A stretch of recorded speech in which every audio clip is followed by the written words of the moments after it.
50 big points. We ask the people. Nalaman mong sasama sa outing ng barkada ang isa sa mga kaaway mo. Ano ang gagawin mo? A. Hindi na sasama. B. Jojoin pa rin. C. Sasama lang pag wala siya. Your 5 seconds start now. 5, 4, 3,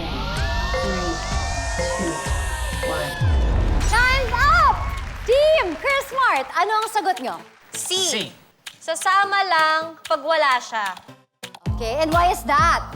Kasi sayang naman, di ba? Kung naplano na, ganyan, tapos bigla kang baback Iban. out. Basta wala siya, sasama kami.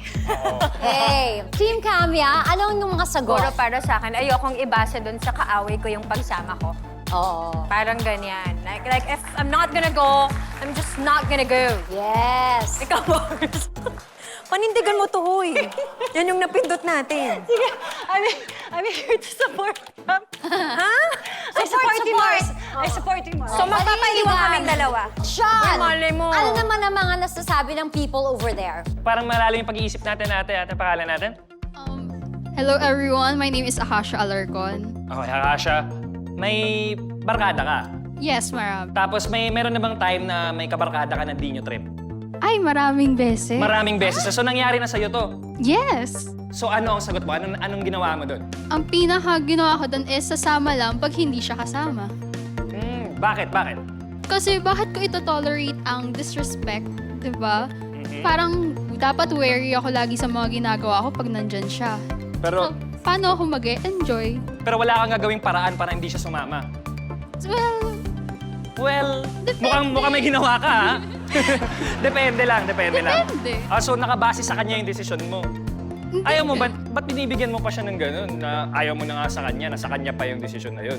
Siyempre, pag nalaman kong hindi siya sasama, which is usually hindi siya sasama pag nandun ako, so sasama. Kasi lahat naman kayo against na sa kanya. Yes. Yes! Ang saya pa ng pagkasabi niya, eh, no? Shoutout mo naman yung barkada mo, hindi mo trip. Hello. Hello! Hello sa'yo, sana nag-e-enjoy ka. Andito lang siya. Maraming salamat, Asha. For 50 strong points, the people have spoken. At ang sagot ng people ay...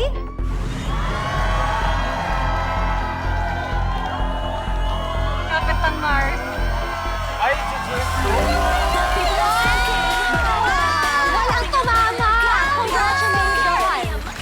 Wala talagang tumama. Jojoin pa rin. Sila masyado sila nagkikare. Para sa akin, jojoin din ako kasi hindi dapat dinidictate ng tao ng kung sino man ang magiging desisyon ko sa buhay ko. So wala akong pakialam. Alright? Okay. Alright, so let's give an update. Leading pa rin ang score, of course, Chris Mart with 60 points. Habang naghahabol pa rin ang Team Kanya na may 20 points.